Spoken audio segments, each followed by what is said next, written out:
DA নিয়ে আবারও খুব গুরুত্বপূর্ণ আপডেট। অষ্টম বেতন কমিশন নিয়ে সুখবর।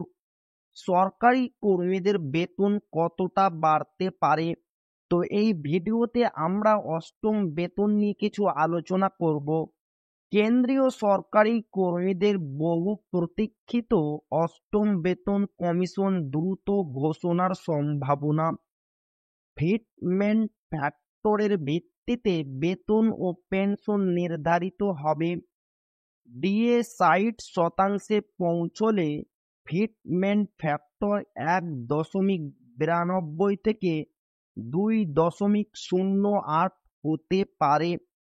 সেক্ষেত্রে কর্মীদের ন্যূনতম মূল বেতন ১৮,০০০ থেকে বেড়ে প্রায় ৩৪,৫৬০ থেকে ৩৭,৪৪০ হতে পারে। তো আজকের আপডেট এই পর্যন্ত। আপনি যদি চ্যানেলে নতুন হয়ে থাকেন এবং চ্যানেলকে সাবস্ক্রাইব না করে থাকেন, তো অবশ্যই চ্যানেলকে সাবস্ক্রাইব করবেন এবং আমাদের পাশে থাকবেন।